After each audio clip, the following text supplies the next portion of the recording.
তো বন্ধুরা এই মুহূর্তে একটা বিশাল বড় ব্রেকিং আপডেট উঠে আসছে। এসএসসি গ্রুপ ডি এবং সি পোস্টে পরীক্ষা কবে নাগাদ হবে কমিশন কিন্তু জানিয়ে দিল। আসলে একটা বিশাল বড় ব্রেকিং, কত আবেদন জমা পড়লো এই গ্রুপ সি এবং গ্রুপ ডি পোস্টে। তো আজকে এই ভিডিওতে আলোচনা করা হবে এবং পরীক্ষা কি একই দিনে হবে সিডি পোস্টে। তো সম্পূর্ণ তথ্য আপনারা এই ভিডিওতে পাবেন।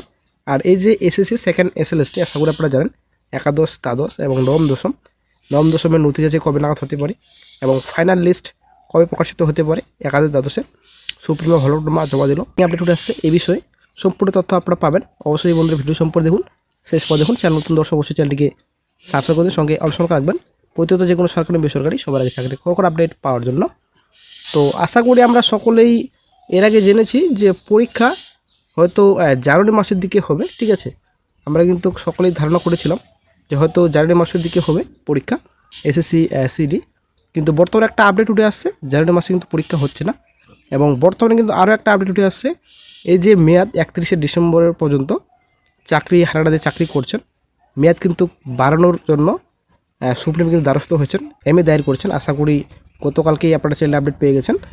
তো একটা বিশাল বড় ব্রেকিং, 31শে ডিসেম্বরের মধ্যে কিন্তু সম্পূর্ণ নিয়োগ প্রসেস কমপ্লিট হচ্ছে না, এটা পরিষ্কার, এবং আরও সময় দরকার। তার জন্য কিন্তু সুপ্রিমে দ্বারস্থ হয়েছেন কমিশন। একাদশ দ্বাদশের শিক্ষক নিয়োগের নথি যাচাই প্রক্রিয়া চলছে, তা শেষ হলেই নবম দশমের শিক্ষক নিয়োগের নথি যাচাই শুরু হবে। ইস্যু সার্ভিস কমিশন গত শুক্রবার নবম দশম 40,000 প্রার্থী তালিকা প্রকাশ করেছে, যাদের নথি খতিয়ে দেখা হবে। এবার 50% নতুন প্রার্থীর নাম নথি যাচাইয়ের তালিকা ঠাঁই পেয়েছে বলে জানা গিয়েছে। চলতি মাসের 3য় সপ্তাহে এই পরীক্ষা শুরু করতে চায় কমিশন। একটা গুরুত্বপূর্ণ আপডেট বন্ধুরা, এই যে চলতি মাস রয়েছে ডিসেম্বরে, তো থার্ড উইক থেকে কিন্তু কমিশন যে নথি যাচাই প্রসেস রয়েছে সেটা কিন্তু স্টার্ট করতে চায় commission. SSC chairman Siddhartha Majumdar বলেছেন একাদশ দ্বাদশের নথি যাচাই শেষ হলে শুরু হবে নবম দশমের নথি যাচাই। খুব সতর্কভাবে আমাদের নথি যাচাই চলছে, সেই জন্য সময় লাগছে। নথি যাচাইয়ের পর নবম দশমের চূড়ান্ত ইন্টারভিউ তালিকা প্রকাশ করা হবে। এদিকে 16 ওয়েটিং লিস্টে নাম থাকা প্রার্থীদের ইন্টারভিউ ডাকতে হবে বলে কলকাতা হাইকোর্টের রায় প্রসঙ্গে এসএসসির এক আধিকারিক জানিয়েছেন। অপেক্ষামানদের তালিকা দেখা হবে, সে সময় যে কাট অফ মার্কস ছিল তা দেখতে হবে। নবম দশমে কতজন, একাদশ দ্বাদশ কতজন রয়েছেন তা খতিও দেখব আমরা। অন্যদিকে নবম দশমের যাচাইয়ের তালিকা না থাকায় ক্ষোভ প্রকাশ করেছেন অনেক যোগ্য প্রার্থীরা। এই যে বন্ধুরা আপনারা অবশ্যই দেখতে পাচ্ছেন সুপ্রিমের দ্বারস্থ হয়েছেন কমিশন, একটা বিশাল বড় ব্রেকিং এমএ ফাইল করেছেন। আপনারা অবশ্যই দেখতে পাচ্ছেন 31শে ডিসেম্বরের মধ্যে নিয়োগ প্রসেস কমপ্লিট হচ্ছে না, ঠিক আছে। তো কতদিনের মেয়াদ বাড়ানোর কথা বলা হয়েছে, তো যোগ্যদের 9 মাস বাড়ানোর আর্জি, একটা বিশাল বড় ব্রেকিং, 9 মাস বাড়ানোর আর্জি জানাচ্ছেন সুপ্রিমে।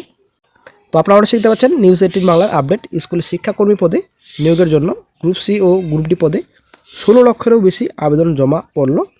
স্কুল সার্ভিস কমিশন সূত্রে জানা গিয়েছে 16 লক্ষের মধ্যে গ্রুপ সি পদের জন্য আবেদন জমা পড়ল বেশি এসএসসিতে। গতকাল রাতেই শেষ হয়েছে গ্রুপ সি গ্রুপ ডি পদের নিয়োগের জন্য আবেদনের সময়সীমা। 2016 নিয়োগে অবশ্য 18 লক্ষেরও বেশি আবেদন জমা পড়েছিল। 2016 নিয়োগের তুলনামূলকভাবে কম আবেদন জমা পড়ল এবারের নিয়োগে। ফেব্রুয়ারি মাসের দ্বিতীয় সপ্তাহের পর এরপর গ্রুপ সি এবং গ্রুপ ডি দুটি পদের ক্ষেত্রে পৃথক পৃথক লিখিত পরীক্ষা নেবে কমিশন। তো বন্ধুরা গুরুত্বপূর্ণ একটা পয়েন্ট, গ্রুপ সি এবং গ্রুপ ডি পদে পৃথক পরীক্ষা নেওয়া হবে, ঠিক আছে। তো গ্রুপ ডি পরীক্ষা আলাদা দিনে এবং সি পোস্টের পরীক্ষা আলাদা দিনে, ঠিক আছে।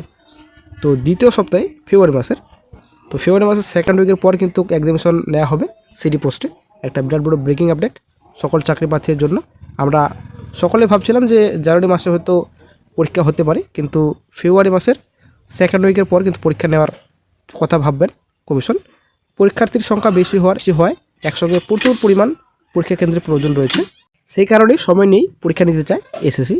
প্রসঙ্গত গ্রুপ সি ও গ্রুপ ডি পদে আবেদনের সময়সীমা ছিল 18 ডিসেম্বর, কিন্তু প্রযুক্তিগত কারণে তা বাড়িয়ে 12 ডিসেম্বর বিকেল 5টা পর্যন্ত করা হয়।